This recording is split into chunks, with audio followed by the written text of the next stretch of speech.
Welcome to our viewers in the United States and around the world. I'm Mark Agrast, Executive Director of the American Society of International Law, speaking to you from Tiller House, the Society's headquarters in Washington, D.C. Today's webcast, the 10th in our series on international law and the Trump administration, and the final program for 2017, will feature an expert discussion on the future of U.S. engagement in the Asia-Pacific region. The American Society of International Law is a nonpartisan, not-for-profit organization with a worldwide membership, founded in 1906 and chartered by the U.S. Congress in 1950. Our mission is to foster the study of international law and to promote international relations on the basis of law and justice. These webcasts further that mission by providing the public with factual background and expert perspectives on the critical policy choices that will face America and the world over the coming months and years. 3 days after his inauguration, President Trump formally withdrew the United States from the TransPacific Partnership. Since then, the administration has signaled further policy shifts that have caused many to question the U.S. commitment to its longstanding allies and its approach to regional security, economic, and environmental concerns. These uncertainties come at a time when the U.S. and its partners confront rapidly evolving challenges across the region, including the increasing assertiveness of China in both economic and military matters, an intensifying nuclear threat from North Korea, serious human rights violations in the Philippines and Myanmar, and a lack of hemispheric cooperation on such matters as climate change and trade.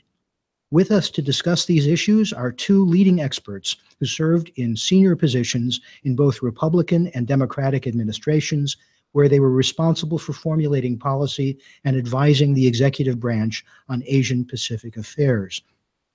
It is now my pleasure to pass the microphone to our moderator, herself a distinguished former official and expert in the field, who will introduce our speakers. Mara Karlin is Associate Director of the Strategic Studies Program and an Associate Professor of Practice at Johns Hopkins University's School of Advanced International Studies. She is also a non-resident senior fellow at the Brookings Institution. She previously held a series of national security positions under 5 U.S. Secretaries of Defense, most recently as Deputy Assistant Secretary for Strategy and Force Development. Professor Karlin. Thanks, Mark. I'm really excited by the discussion that we're going to have today. As Mark briefly mentioned, we have two experts in all things Asia with us today. We have, all the way to my left, Jeff Prescott. Jeff has worked Asia and Middle East issues for President Obama and Vice President Biden, and he spent a number of years thinking about this region from a variety of different perspectives. Closer to me, we have Mike Green. Mike's the Senior Vice President at the Center for Strategic and International Studies, and he worked in senior roles in the Bush administration covering Asia policy. He has also thought about this region from a number of different perspectives and has a new book out that looks at Asia and American power. So let me kick it off with a broad question. Why do we care about Asia? We're sitting here in America. Why is Asia relevant or important to us? Well, it's a great question, and I think it's one that you answer both by kind of looking at your daily life. Products from Asia are part of what we see on the shelves when we go to the store.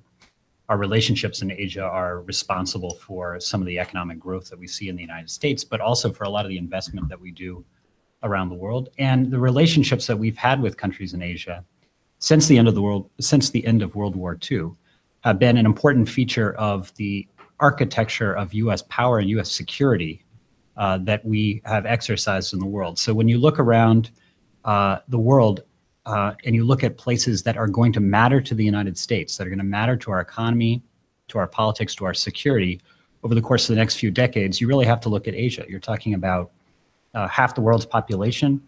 You're talking about a third of the global GDP and some of the fastest growing economies in the world. So it's an area that really matters. It matters to us. It matters to our security. It matters to our economy. And so it's a region that we have to be focused on not only now, but it's a region that we're going to have to be focused on for many years into the future. And so that's why I think this is an important discussion. I'm glad to be with both of you to have it. Great. Thanks, Jeff. Mike, can you add to that and broaden it and maybe talk a little bit about your book, which is really tracing the history with how the United States has thought about this region? Sure. Thank you for plugging the book, which is called By More Than Providence, Grand Strategy and American Power in the Asia Pacific since 1783. So Americans began thinking about China and the Pacific even during the American Revolution.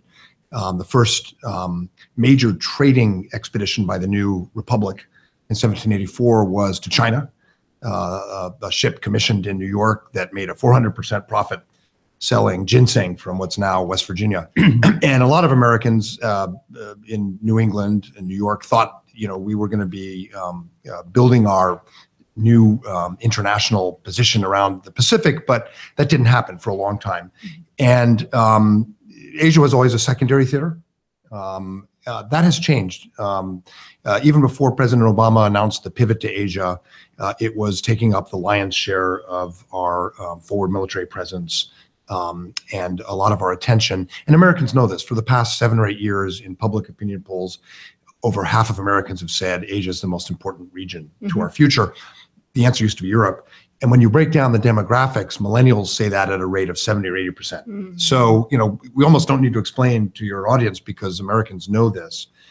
7 of 8 fastest growing economies in the world, 7 of the 10 largest armies. The US is a Pacific power. The second and third largest economies are China and Japan. Asia, which was the subject of international affairs, was shaped by Europe and America, is now going to start shaping the world in our lifetimes. And we need to be not only engaged, we need to be training a new generation of experts on the region, and we need to have a strategy for this very dynamic and not uncomplicated center of geopolitics. Great. And we will come back at the very end to hear what your thoughts, both of your thoughts are on what that strategy might look like. So President Trump was recently in Asia. How do you grade the trip and what do you think was worthwhile about it? And what might you perhaps have done differently? Mike, perhaps you could start with that. Well, I don't know about at SAIS. At Georgetown, I sometimes grade on a curve, and I find myself grading this administration on a curve sometimes because it is such an anti-establishment, anti-conventional wisdom administration. And grading on a curve, it was not a bad trip. I would give, pretty good grades for how the president has developed his relationship with the Japanese Prime Minister, Shinzo Abe, who, likes some of the hard power aspects of a Republican administration. He and his government are very worried about North Korea and China and like a more muscular forward American position on things like North Korea and the South China Sea. He probably gets some points for staying in Asia for 12 days. We've all staffed presidents. That's a long time to be out of the country. It's a pretty risky thing for the White House staff because, people get grumpy after 12 days on the road. And he pulled it off. He went to major multilateral meetings. He tried to frame the strategy around this free and open Indo-Pacific. So there was some effort at strategy.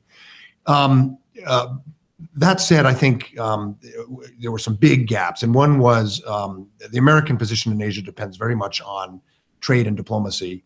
And as Mark said at the beginning of this session, the president withdrew from the TransPacific Partnership, TPP, which is basically like walking off the football field when you're winning at halftime. It makes no sense to anyone in the region. And there was nothing on the trip to compensate for that except a kind of illogical statement about reducing bilateral trade deficits. We'll talk about trade more, but without a trade strategy, without trade engagement, without American leadership on rulemaking, we're going to cede the field. He gets 0 points on that front for this trip. And we'll see what he took away from the trip and whether that might be part of the policy going forward. Great. Thank you. That's a really, really helpful response. Jeff, what are you thinking? Well, I think one of the aspects of U.S. approach to Asia over the last several decades has actually been a fair degree of bipartisan agreement over the major pieces of what that engagement looks like. So the trade and economic agenda, the security agenda, a lot of this in the role of the United States in terms of its leadership in the region and being present in the region, that is a bipartisan set of principles that have been developed over time. And while I think we could argue the finer points of policy in any of these areas, and I think we'll have a chance to do that in this discussion, the reality is that we're going to agree on a lot more than we disagree on. And I think that's part of what has made the Trump administration's approach over the course of the last year so unsettling to many people, but also just divergent from what has been a fairly narrow band of agreement or disagreement on these areas. So I completely agree that walking off the field on the economic and trade agenda is a major mistake, and it's one that has left a lot of our friends in the region scratching their heads, but not just scratching their heads, thinking about how do they compensate for that? What are the actions that they need to take now to adjust to the fact that the United States is not going to be participating in setting the rules of the road for the next several decades to come? So that's a strategic problem that the Trump administration has gotten us into. I think there's another piece that I would point out, and that's, I used to work for Vice President Biden, and of course he likes to invoke this truism that it's not the example of our power, but the power of our example. That has been one of the key touchstones of American power over many decades. And this administration has really not spoken to what we stand for and projected that into our foreign policy abroad. And so you see that with the lack of criticism of human rights and some of concerns in the region, meeting with the president of the Philippines and essentially kind of rolling out the red carpet for him, but also accepting the red carpet from him at a moment where there's some very serious concerns about extrajudicial killings in their drug enforcement and counterterrorism policy. So these are areas where I think it's important for American leaders to both project on the international stage what we stand for and the values that we stand for. And that essentially has been absent from this trip and from the Trump administration's policy to this point. Thank you. I particularly like how you both are emphasizing that what is rather unsettling to someone who spends time thinking about the Middle East, how there's often so much consensus across America about how to think about Asia in a very, very bipartisan way. So this is a useful tour de horizon. Why don't we do a couple deep dives? And let's start with kind of the big one in the room, which is China. How do we think about China? Well, I remember when I worked as a defense official, one of the challenges with thinking about China was every part of the US government had a little bit of a different view. So I'd be curious to hear your thoughts. Today, how are you understanding what China's doing? Maybe help us understand a little bit of what China is actually doing around the region and globally, and what sort of approach would make sense? Jeff, do you mind kicking that off? Sure. Well, I moved to Shanghai and to Beijing. I lived in China for about 7 years. I moved in 2001, and when I told people where I was going, at that time, it was still, why would you go there? Why are you doing this? What is causing you to do this? Within just a couple of years, when I would come back to the United States, my friends would say, "You are so brilliant. You really thought about the, So that shift, I think, in consciousness goes to our earlier discussion about why Asia matters, but it also, I think, reflects a sense that this is a place where, after several decades of rapid economic growth, after a kind of coming out of a pretty dark period of their own political history, China has sort of reemerged and has taken advantage of that growth to become a very powerful country, both in the region, but increasingly on the global stage. And so there is a profound question for us about what it means to have a relationship with China that is going to be among the most complicated foreign policy challenges that we will face in the years to come. You've got a country that has become so economically advanced and powerful that we are inextricably intertwined in terms of global supply chains, in terms of China's purchasing power on the international economic stage, and that means we are going to have to be involved in an economic way, and our fates will be intertwined in that. And we saw that in the Obama administration around the global economic crisis. We needed China, we needed a lot of other countries in the world to help, as both we tried to stop our own domestic crisis, but we also tried to stop a global economic crisis as well. So that's something that we're going to have to work together on.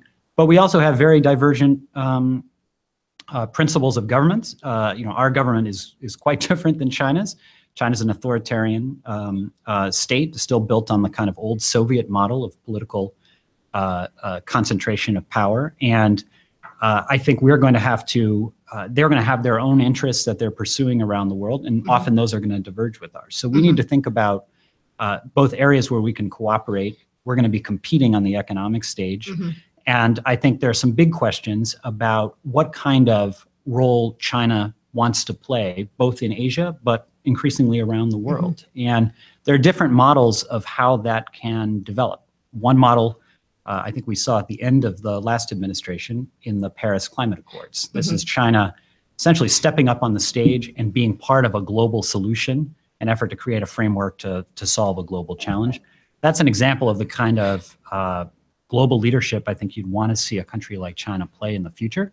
But we've also seen a lot of concerns around Asia, particularly by China's smaller neighbors, smaller countries in Asia that are worried about the weight and even the coercion that China can play, both in political affairs, but also on economic affairs. And I think the direction that China decides to go, whether to be a constructive participant in the international system, help build global public goods that we can all take advantage of, or whether they take a more narrow, self-interested view of their interests in the world. That's going to be one of the key questions. And we have a role in trying to shape that.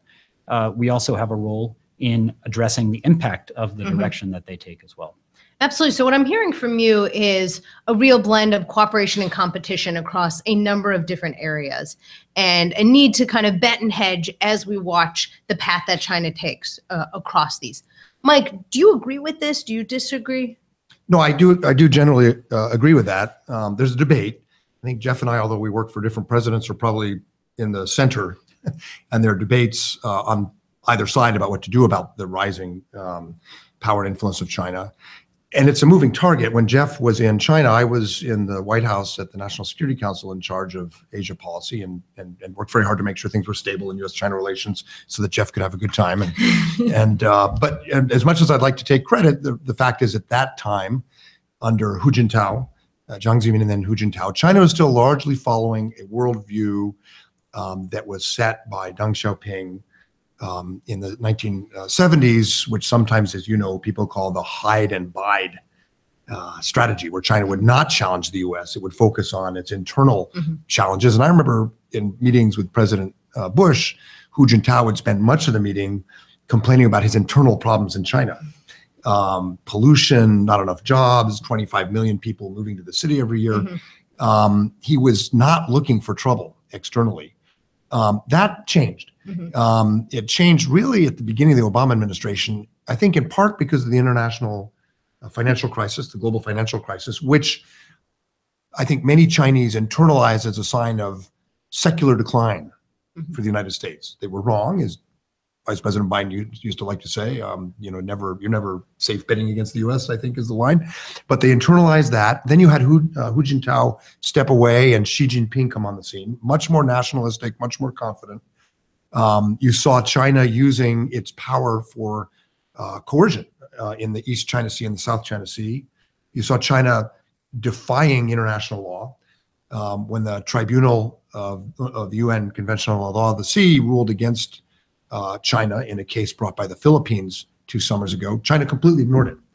And within the World Trade Organization, China began also ignoring the terms we had negotiated in the 90s. So you had a very different China emerging through the Obama administration. And I think you both were in the position of having to adjust to this, as did our allies in the Congress. And then the 19th Party Congress in October. I mean, that was in many ways the end of Deng Xiaoping's hide and bide, as Xi Jinping really articulated a very ambitious and somewhat chilling vision for China's great power status, chortling over the coercion in the South China Sea. Some talk of reform and so forth, but it's a moving target. It's a much more challenging China than anyone expected even a few years ago. On one side of the debate, people oversimplify it and say we have to now just get harder and contain China. And they overestimate American leverage, frankly. They forget things that Jeff pointed out, that we are intertwined in our production networks. They forget that no state in the region, not even Japan or Taiwan, wants to be part of a collective security NATO-like organization to contain China. They depend on China. They don't want to, they want to resist China's coercion, but they don't want to get in a fight unnecessarily. And they overestimate our ability to unilaterally deal with Chinese economic practices that are predatory.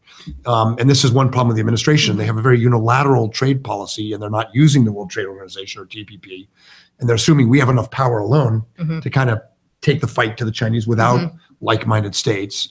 So there's one half of the debate is basically overestimating our power and leverage. And then on the other side, you have people who completely underestimate our power and leverage and call for a G2 with China, or say to avoid the so-called Thucydides trap, this supposedly inexorable movement towards conflict between rising powers and status quo powers, like Athens and Sparta, that the US has to make concessions to China and back off and not criticize them on human rights and not push back when they're violating international law. And the people who argue that line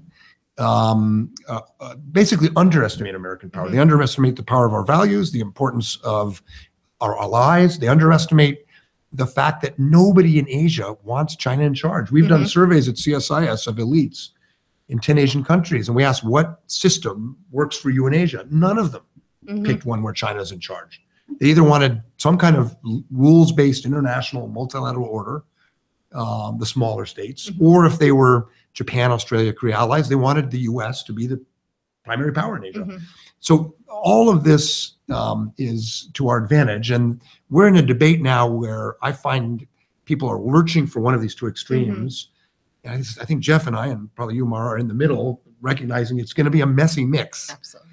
We're going to have to draw on our own strengths and pick up our game. We're going to have to strengthen our alliances and be smart. But we're not going to have the sort of easy choice of kind of containing China or just making a grand bargain where we avoid conflict. It's going to be game on. And it's going to take a lot of attention from the administration and the Congress, I think, and U.S. businesses. Absolutely. Thank you. That's a really superb kind of deep understanding of how we think about China and just all these complexities. A reminder why we're having this conversation.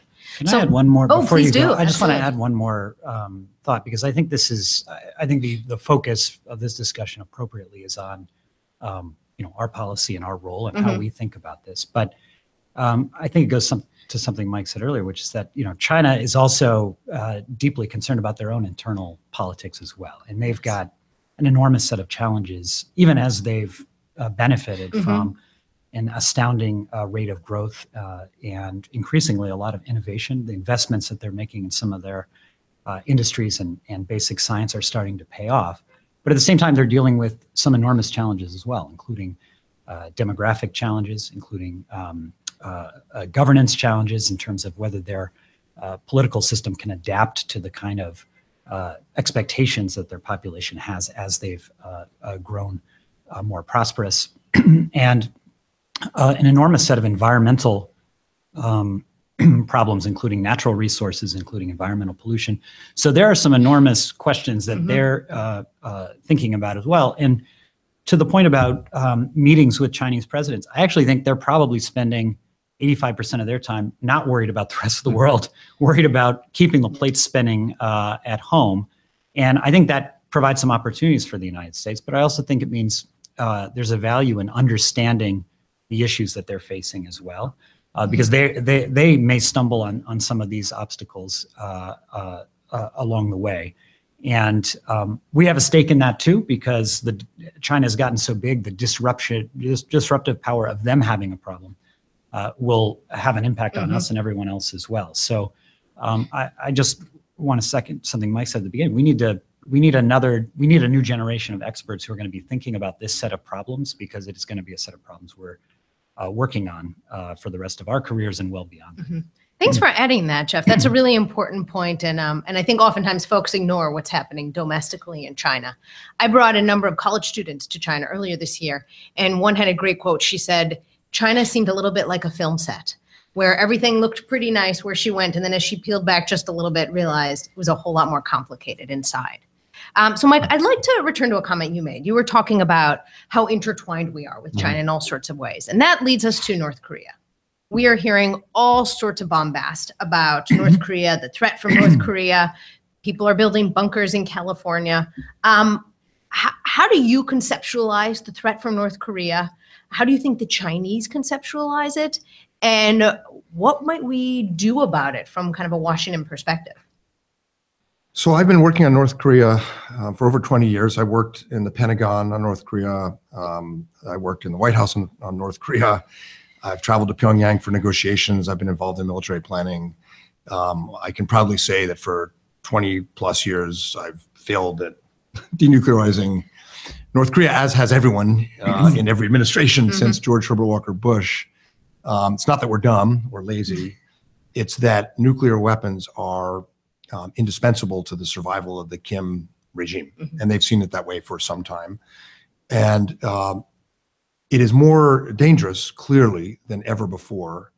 The North Koreans are less likely than ever before to give up nuclear weapons. They're very close to having the capability they have seen as indispensable for regime survival, and that's the ability to threaten the continental United States with an intercontinental ballistic missile that can deliver nuclear warheads or chemical or biological on the U.S. It's pretty scary. There's just no way around that.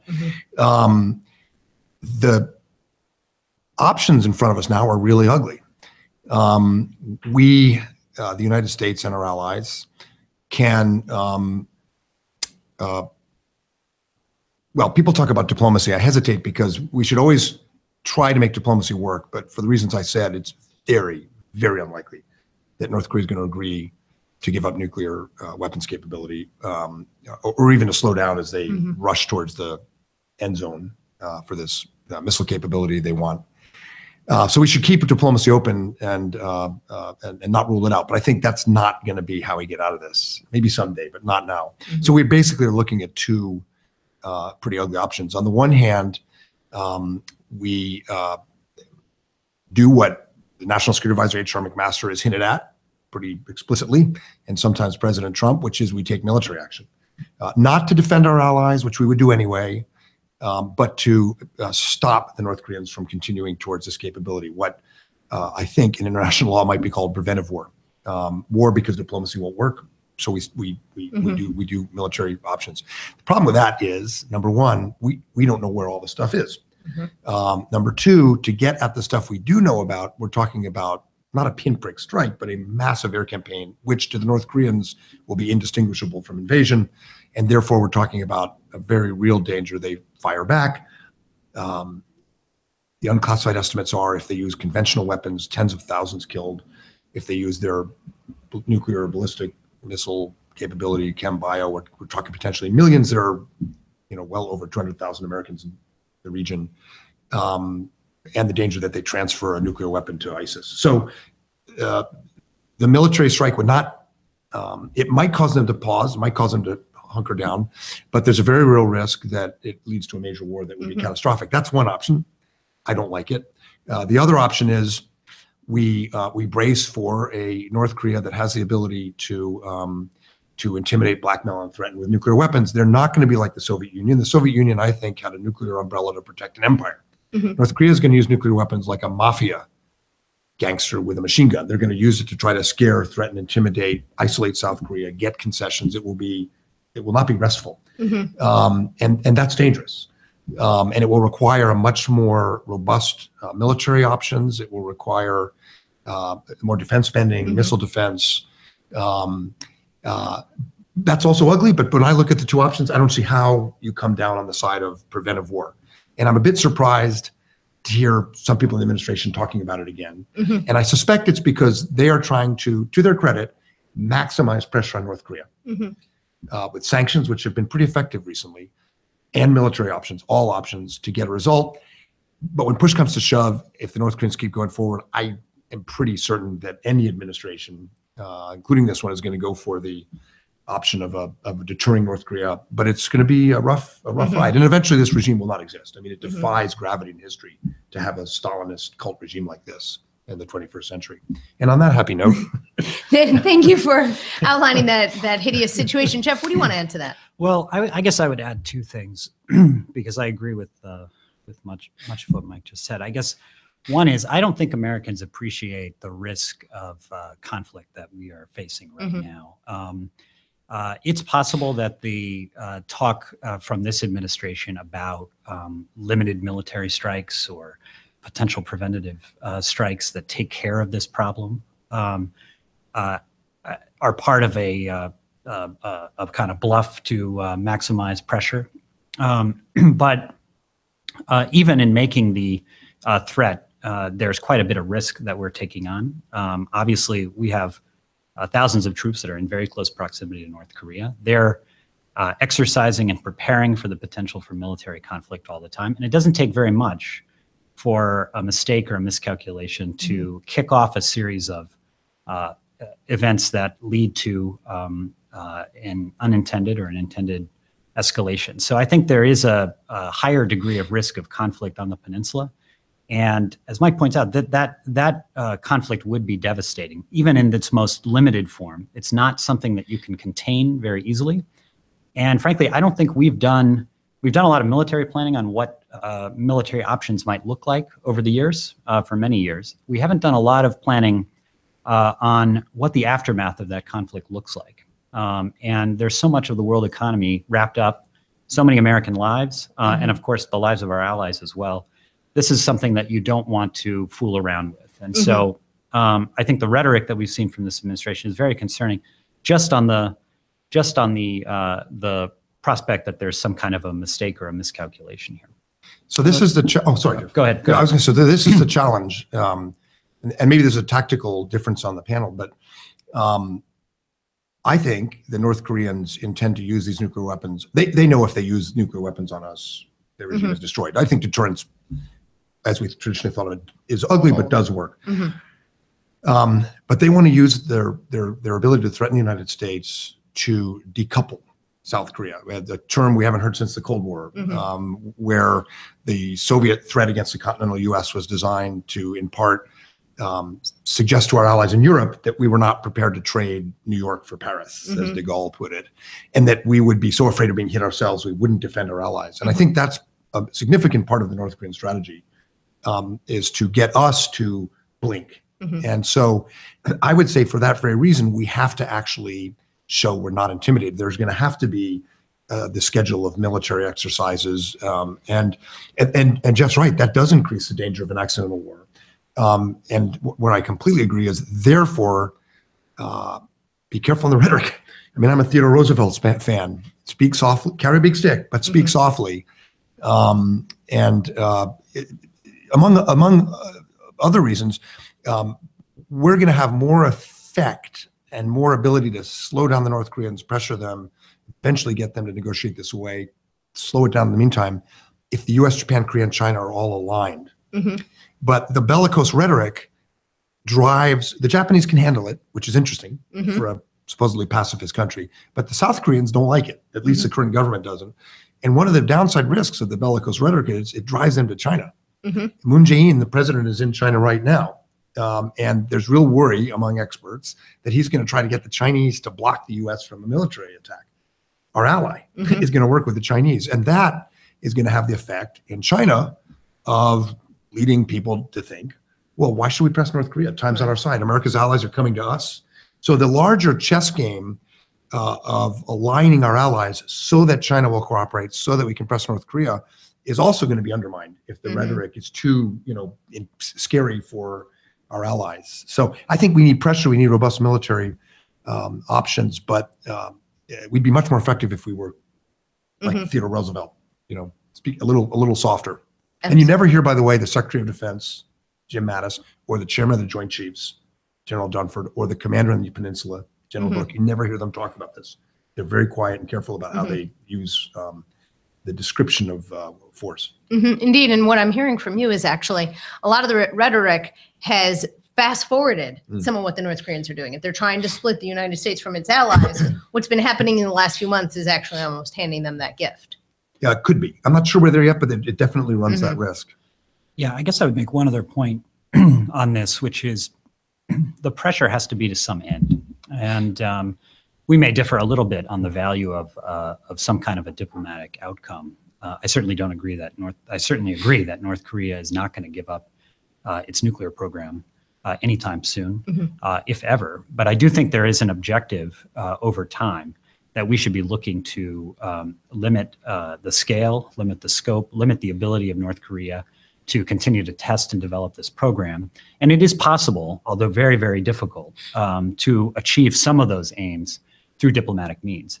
Otherwise, it's not clear to me what the talk from this administration about time running out, about the need to solve this problem once and for all, is actually getting us, because we have to have some strategy on the back end of that. Now, there's a lot that happens in the shadows when it comes to North Korea. So nothing would surprise me, but it's very unusual to have the Secretary of State talk about the prospects for diplomacy and have the White House come out immediately after and say, no, we're not interested in talking. The North Koreans, of course, are not interested in talking right now either. But we have to step back from the rhetoric. I completely agree. And we need to start thinking about how to get this into a channel where we are going to have to do the deterrent efforts that will be necessary to deal with this threat. But the reality is North Korea has nuclear weapons right now. They have missiles right now. It is likely that they can put some of those weapons, and certainly their chemical and biological weapons, on missiles. So not to mention other ways that they could deliver those weapons. So the threat is already there. We have actually been successful at deterring them from the use of these weapons for a very long period of time. It's going to take a very difficult and creative national security enterprise to keep that up. And the key to that is working with our allies and getting China to help us in this endeavor. But there has to be something on the back end for them to look to. And what we haven't seen so far from this administration is anything coherent on the back end of that. So the needle they'll have to thread, or a future administration will have to thread, to get a diplomatic outcome is one where we don't reduce our deterrence or our ability to slow down their program. And every diplomatic agreement made from Clinton to Bush to Obama so far has involved some restraint on the U.S. part, either in exercises, sanctions, in exchange for North Korea doing a step. And then the North Koreans cheat. That's been the cycle again and again and again. I don't think we can do that again. I don't, because it will undermine our allies' faith in our commitment, because we'd be doing it because we're threatened. They've been threatened for over a decade by these weapons because the range has been there. So the risk is, if we say one more time, okay, if you stop testing, we'll stop military exercises or we'll relax sanctions, it looks very weak to our allies. The North Koreans have a 100% track record of cheating on those agreements, and we really need the sanctions to slow down their program, and we need the exercises to deter them. So we don't. So I'm also in favor of pursuing some diplomatic approach, but the needle we have to thread now is so teeny. It's going to be very, very tough. I just wouldn't rule it out. I'd keep working on it. It's gonna take, I think, a lot more pressure and a lot more, frankly, tension and crisis before we get to that point. And if we make a deal just to end the tension, that's North Korea's aim. We have to be careful how we do it. So I don't disagree strategically. I think tactically it's going to be a very, very tough thing to do. And the administration clearly doesn't speak with one voice on this. They've not sort of gotten down to the fine points of where they want to go, as Jeff has pointed out.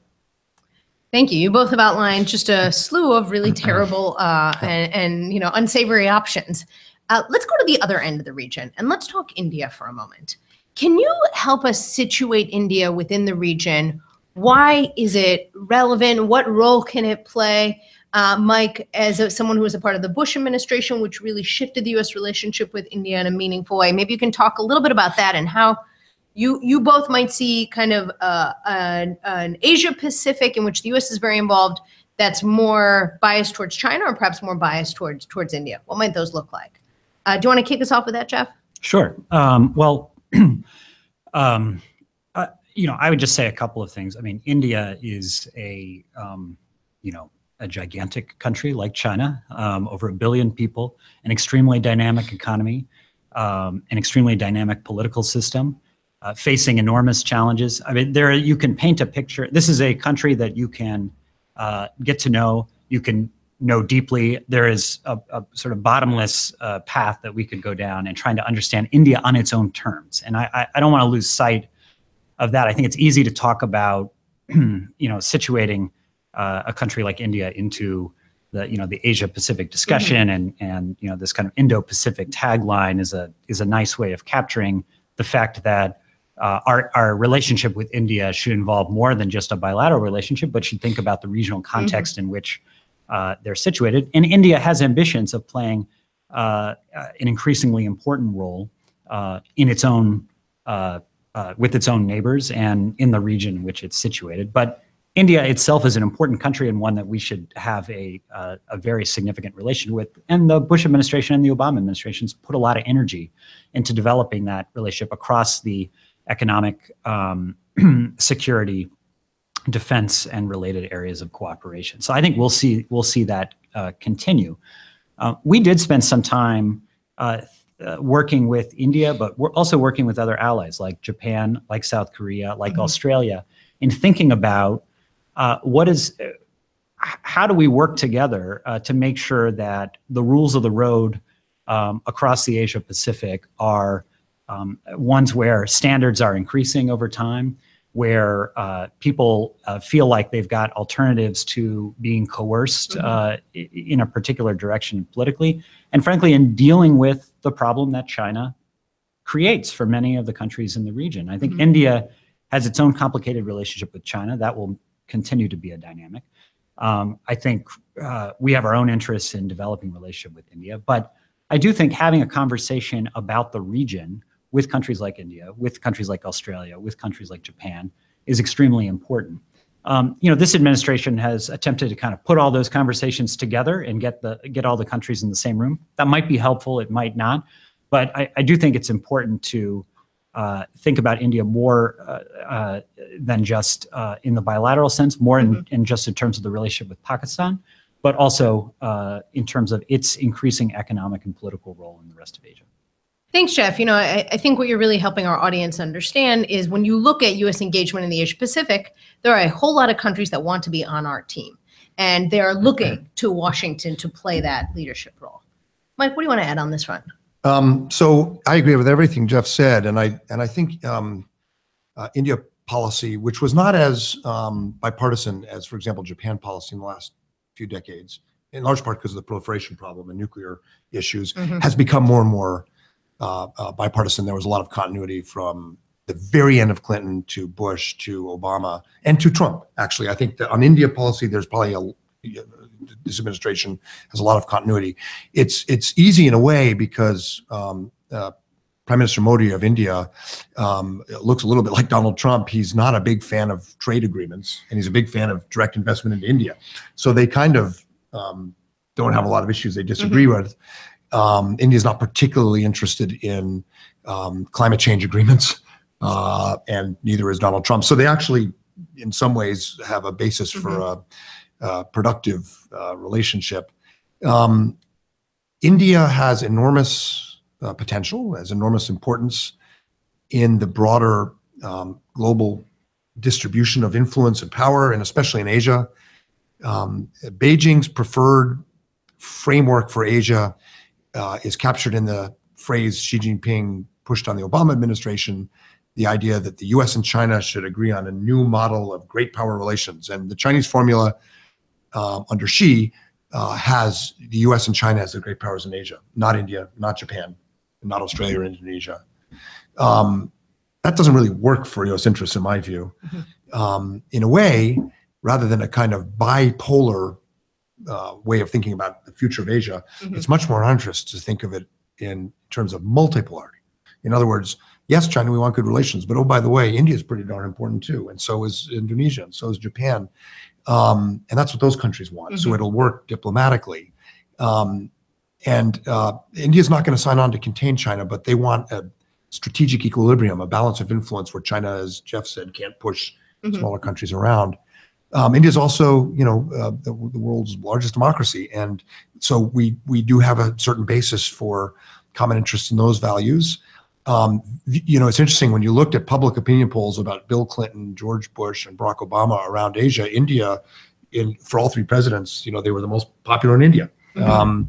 That's all good for us. On the other hand, India still has, as Jeff said, many challenges.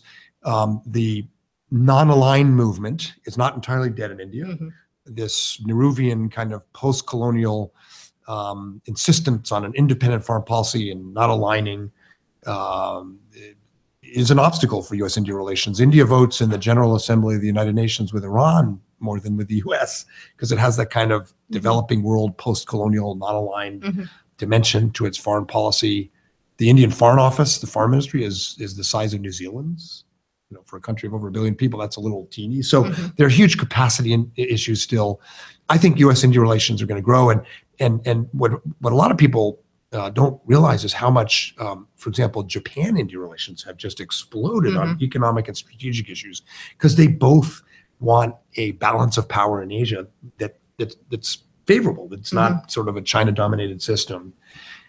So there's a lot there for us to work with, but it's going to be slow. And we've talked a lot in this discussion about the need to generate a new cohort of Americans who understand China, and boy, do we need it for India.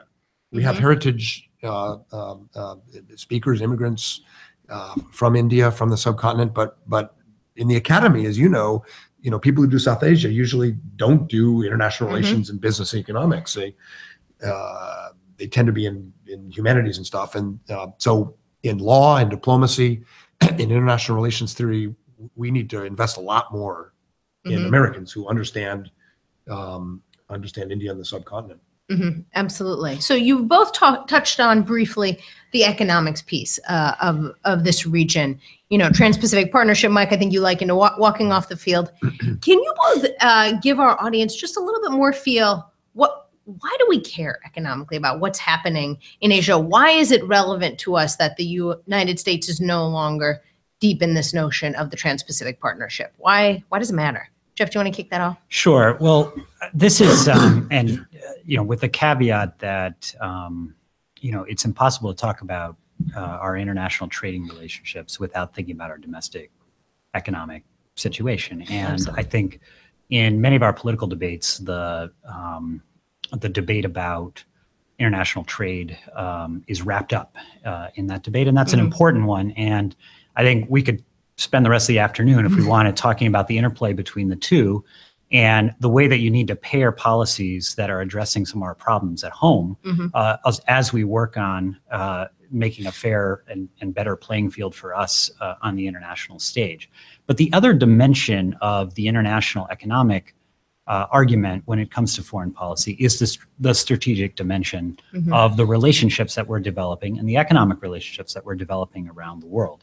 And that's where something like the Trans-Pacific Partnership, you don't need to know the details to know that the goal, and again, you could have a debate about whether the negotiation resulted in the right mix of carrots and sticks in terms of these trade policies. But the basic idea is 12 countries representing 40% of the world's economic output getting together to set the standards and rules of the road for how we're going to work together economically right now and into the future.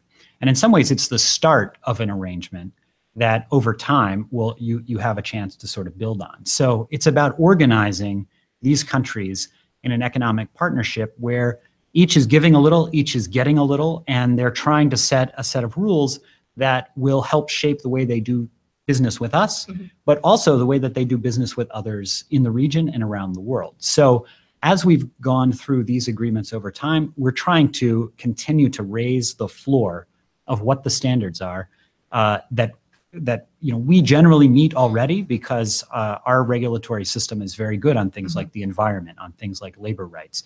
Other countries are not so good. And by getting them into these kinds of arrangements, we get them to raise their own standards. And then over time, that becomes the floor for the next set of discussions that people are having on trade. So that's why it matters to us economically. And it's why it actually helps it can help over time some of our own domestic economic challenges by raising the standards abroad. But it also matters in terms of who is sort of writing the rules in the future. And one of the central elements of U.S. influence and power over the last several decades has been our ability to convene, to sit at the table, and to get other countries to go along with us as we set standards, as we work with others to set standards. And when we have left the field, there's a vacuum. And China is stepping into that. China is not interested in the same kind of environmental and labor standards that we're interested in. They're not interested in the same outcomes. And countries around the world are now, and I guess what's sort of saddest about the developments in this particular area is we've sort of left the field. The 11 other countries in the Trans-Pacific Partnership have agreed to continue moving forward, although they've watered down some of the things that we negotiated. So it's a less good deal for us, but we're now standing outside. At the same time, everyone is looking to China to figure out whether its own economic arrangements in the region are going to be something that they need to sign on to because we're not doing this kind of deal.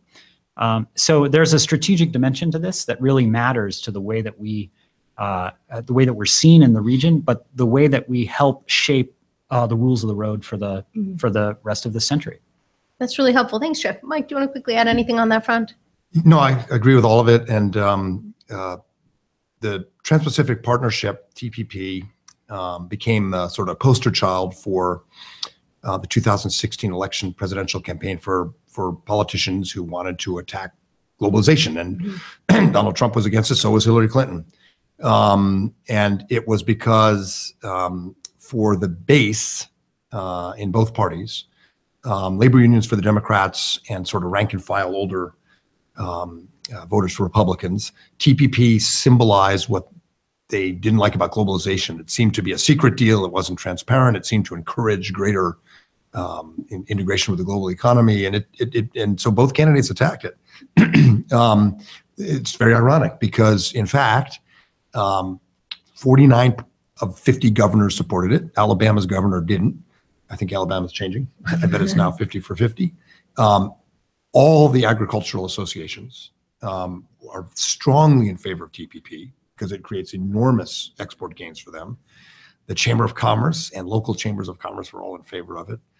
Over half of Americans in polls, as I said. And it's because TPP involved concessions from all our trading partners. I mean, Japan opened the agriculture market. They hadn't done that for 60 years. That's huge. Vietnam agreed to labor and environmental standards that we would never have gotten without TPP. And the part people really miss is China, which is not in TPP, was also being affected. Chinese economic reformers who worried about China being trapped in what the World Bank calls the middle income trap, unable to have a more dynamic economy, needed something to force change in China, to open up China, to have rules which would help them grow, but also help us sell more stuff and invest and benefit more from China. Since the Trump administration withdrew from TPP, the Chinese economists, economic planners, reformers, they've kind of lost ground. So it was giving us leverage to change China, which is a problem, as we've discussed. So we've given all that away. And our trading partners are puzzled because from their perspective, almost all the gains were for the US. They were signing on to this and opening their markets and agreeing to these rules because they were afraid of China, because they wanted the production network that, when you buy an iPhone, as is often pointed out, it's built all over the place, including in the US, all over Asia, and Vietnam and Malaysia, Japan, they all wanted rules, in part because they were worried about China. And so they made big concessions. Vietnam, which was worried about China, agreed to these labor and other environmental reforms they would never have agreed to. So they're all puzzled. Why did the Americans walk away from this? It makes no sense. And now we're going back, we're saying we don't like it, and we're going to do bilateral agreements. And the issues we're fighting about are really small. So for example, with Japan, we're fighting about beef, frozen beef markets closed. Well, while we're fighting with Japan, the other parties of TPP are going ahead with an agreement, which is going to totally lose the Japanese beef market to our exporters. It makes no sense. So my sense is that the Japanese, the Canadians, the Koreans on our agreement with them, they've all looked at American domestic politics, which they know well, and concluded that actually Donald Trump and the administration don't understand our trade politics. And eventually the U.S. will, and the leadership will realize this is not in our interest. We need to get back into exporting. So they're not walking away from the U.S. They're doing this TPP-11 without us. But I think in the hope that either this administration or next one will come back on board in some way, because they've very carefully measured our American economic interests, jobs, exports, agriculture, and they figure it's irrational what we're doing, and eventually we'll get back into the driver's seat, and in the meantime, they're going to move ahead without us. I hope they're right. I think they're right about the structure of American trade politics, but our politics at a national level or in Washington are really messed up right now. So we'll just have to see. You both have outlined a really complicated and fascinating region. We've got about 2 minutes left. Could I ask you each to give 1 or 2 sentences? If tomorrow President Trump says, I need to write what the U.S. strategy is for the future of our engagement with Asia Pacific, what do you tell him? Mike? Well, the administration is tomorrow or the next day going to announce its national security strategy, so it'll be last minute if he asks. I think the administration will emphasize great power competition, and I think, frankly, that's appropriate. The Obama administration didn't do it enough. The Bush administration didn't see it coming in some ways, but that's not enough. They're going to have to talk about how we reinforce rules that give us influence and that give us a beneficial trading system for our exporters, for our workers, and for our allies. And the missing piece is what we've just been talking about. And even if they don't do TPP, they've got to do something to show that America is going to lead on rulemaking in Asia. One step at a time. It doesn't have to be TPP, but that's the signal the region's looking for. Thank you. And Jeff? Well, I think it'd be a hard pill to swallow, because I think the Trump administration's base political strategy has required turning away from our leadership role in the world. And one of the things that we have been remarkably good at is increasing our own power and influence in the world by helping deliver public goods, global public goods to others, helping out with pandemics, helping out on the economic side, helping set the standards that make everybody a little bit better. That's the kind of engagement in the world that is good for us, but is also good for the rest of the world. And that's the kind of leadership that I think we need to show into the future. That's what I would try to do in this moment in the economic, but really across the board. And if we're not willing to work with other countries to do that, then I think we're going to have a pretty hard road going it alone in the future. Great. Well, thank you both very much for your time today. I'm going to turn it back to Mark Agras to wrap us up. Thank you, Mara. And thanks to our speakers for a fascinating and sober discussion. I'd also like to express my appreciation to you and to the leadership and the staff of the American Society of International Law. If you'd like to see this program again or missed any of the earlier programs in the series, they are all available free of charge on our website in both video and audio formats at www.acil.org/Trump. And finally, if you have enjoyed this program, we invite you to become a member of the Society and to support our work with your tax-deductible contribution at www.acil.org. Thank you for joining us.